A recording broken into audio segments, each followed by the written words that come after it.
Hi friends, cooking വിത്ത് മീയിലേക്ക് എല്ലാവർക്കും സ്വാഗതം. ഇന്ന് ഞാനിവിടെ വന്നിട്ടുള്ളത് നല്ലൊരു അടിപൊളി ബോണ്ട, ഉരുളക്കിഴങ്ങ് ബോണ്ട എങ്ങനെ ഉണ്ടാക്കാമെന്നുള്ളതിൻ്റെ റെസിപ്പിയുമായിട്ടാണ്. നേരെ വീഡിയോയിലേക്ക് പോകാം. ഇതിന് വേണ്ട ചേരുവകൾ എന്തെല്ലാം നോക്കാം. മല്ലിയില, ഇഞ്ചി, പച്ചമുളക്,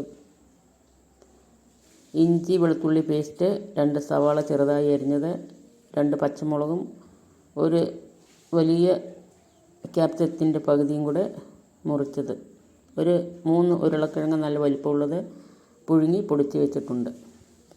ഇനി നമുക്ക് വേണ്ടത് ഒരു പാത്രം എടുത്ത് അതിലേക്ക് ഈ വീഡിയോയിൽ കാണിച്ച തവി ഉപയോഗിച്ച് 2 തവി മൈദമാവ് എടുത്തിട്ടുണ്ട്. ഒരു അരത്തവി കടലമാവും കൂടി എടുത്തു. ഒരു 1/4 തവി അരിപ്പൊടിയും കൂടി ചേർത്ത്. ഇനി നമുക്ക് ഒരു അര സ്പൂണോളം കായപ്പൊടിയും കൂടി ചേർത്ത് കൊടുക്കാം. ഒരു അര സ്പൂൺ മുളക് പൊടി അര സ്പൂണും കൂടി ചേർത്ത്, കുറച്ച് മഞ്ഞൾപ്പൊടിയും കൂടി, ഒരു 1/4 മഞ്ഞൾപ്പൊടിയും കൂടി ചേർത്ത്, കുറച്ച് ഉപ്പ്, അതായത് 1 സ്പൂൺ ഉപ്പും കൂടെ ചേർത്ത് കൊടുക്കാം. അതിനുശേഷം കുറച്ച് വെള്ളം എല്ലാം ഒന്ന് മിക്സ് ചെയ്തതിന് ശേഷം വെള്ളമൊഴിച്ച് നമ്മൾ നന്നായിട്ട് മിക്സ് ചെയ്തെടുക്കുകയാണ് ചെയ്യുന്നത്. വെള്ളമൊഴിച്ച് നന്നായിട്ടൊന്ന് മിക്സ് ചെയ്തെടുക്കാം.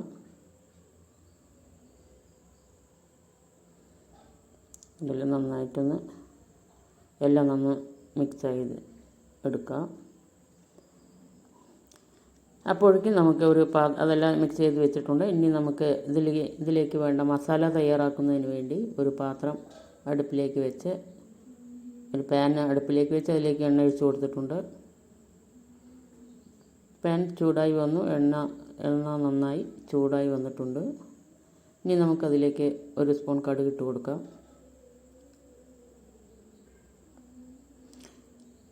ഇനി നമുക്ക് അരിഞ്ഞു വെച്ചിരിക്കുന്ന സവാള ചെറുതായി അരിഞ്ഞത്, 2 സവാള ചെറുതായി അരിഞ്ഞതാണ്, അതും കൂടി ഇട്ട് കൊടുക്കാം.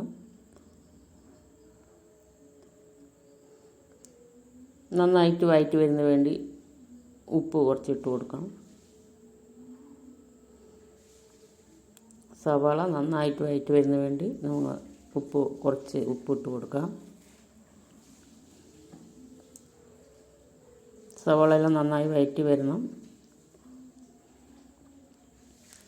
ഇനി നമുക്ക് വേണ്ടത് നമ്മൾ അരിഞ്ഞു വെച്ചിരിക്കുന്ന ക്യാപ്സിക്കും ചെറിയ 2 പച്ചമുളകും കൂടെ അരിഞ്ഞതാണ്, അത് ഇട്ട് കൊടുക്കാം. എന്നിട്ടൊന്ന് നന്നായിട്ട് ഇളക്കാം.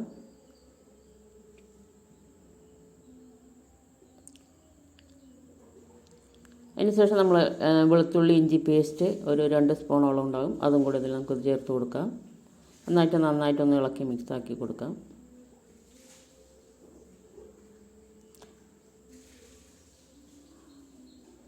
ഇനി ഗരം മസാല 1 സ്പൂൺ, അതുപോലെ തന്നെ മുളക് പൊടി 1 സ്പൂൺ, കുറച്ച് മഞ്ഞൾപ്പൊടി, അതും കൂടി ഇട്ട് നന്നായിട്ട് അതും കൂടി ഉപയോഗിച്ചതിന് ശേഷം നമ്മൾക്ക് വീണ്ടും ഒരു 1/2 സ്പൂണോളം പെരുംജീരകം, അതായത് വലിയ ജീരകം കൂടി അതിൻ്റെ പൊടിയും കൂടി ചേർത്ത് നന്നായിട്ട് മിക്സ് ചെയ്തെടുക്കാം.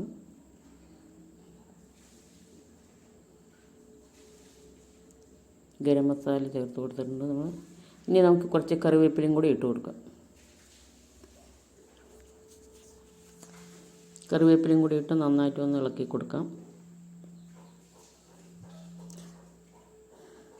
അങ്ങനെ നമ്മുടെ മസാല എല്ലാം റെഡി ആയിട്ടുണ്ട്. ആ മസാലക്കൂട്ട് നമ്മളിവിടെ പുഴുങ്ങി പൊടിച്ച് വെച്ചിരിക്കുന്ന ഉരുളക്കിഴങ്ങിലേക്ക് നമ്മൾ ചേർത്ത് കൊടുക്കുകയാണ് ചെയ്യുന്നത്. അതോടൊപ്പം തന്നെ മല്ലിയിലയും കൂടി ചേർത്ത് കൊടുക്കാം.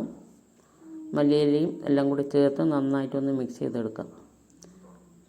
നമ്മളിവിടെ 3 ഉരുളക്കിഴങ്ങ് പുഴുങ്ങി പൊടിച്ച് വെച്ചതാണ്. അതിലേക്ക് നമ്മുടെ മസാലക്കൂട്ട് ഇട്ടുണ്ടായിരുന്നു, അതും കൂടി മിക്സ് ചെയ്ത് വെച്ചു.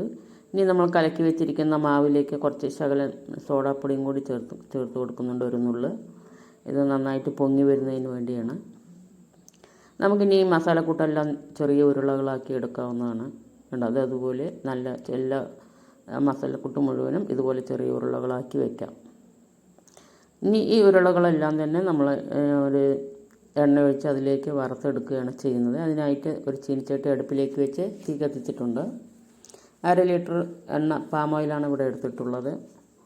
നിങ്ങൾക്ക് ഏത് എണ്ണയാണ് ആവശ്യം അത് ഉപയോഗിക്കാവുന്നതാണ്. എണ്ണ നന്നായി ചൂടായി വന്നു.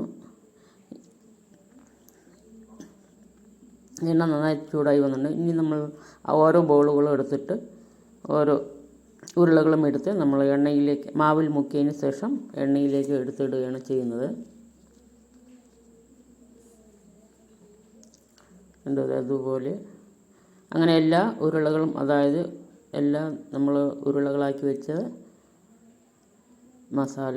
മസാലക്കൂട്ട് ഈ മാവിൽ മുക്കിയതിന് ശേഷം എണ്ണയിലേക്ക് ഇടുകയാണ് ചെയ്യുന്നത്.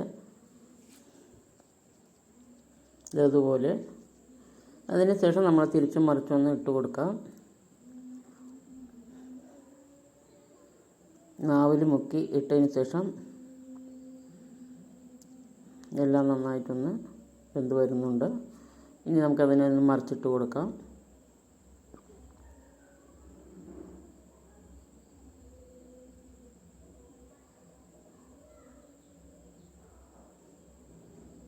അതുപോലെ നന്നായിട്ട് മറിച്ച് കൊടുക്കുക. ഇതിൽ ഈ 4 മണി പലഹാരം ഉണ്ടാക്കുന്നതിന് വലിയ ചിലവൊന്നുമില്ല. നമ്മൾ കുറച്ച് സാധനങ്ങൾ, നമ്മൾ വീട്ടിലുള്ള സാധനങ്ങളെല്ലാം ഉപയോഗിച്ച് നമുക്ക് നല്ല അടിപൊളിയായിട്ടുള്ള ഒരു 4 മണി പലഹാരം ഉണ്ടാക്കാവുന്നതാണ്. കുഞ്ഞുങ്ങൾക്കായാലും അത് നന്നായിട്ട് ഇഷ്ടപ്പെടുന്ന ഒരു വിഭവമാണ്. അങ്ങനെ നമ്മളത് ഇത് കോരിയെടുത്തു. ഇത് കണ്ടില്ലേ, നല്ല അടിപൊളിയായി വന്നിട്ട് സൂപ്പറായിട്ട് നോക്കൂ.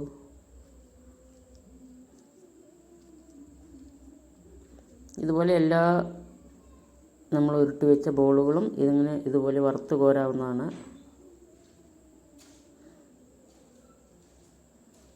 സൂപ്പറായിട്ട്. ഇതുപോലെ ഈ വീഡിയോ ഇഷ്ടമായാൽ ലൈക്ക് ചെയ്യുക, സബ്സ്ക്രൈബ് ചെയ്യുക. Thank you.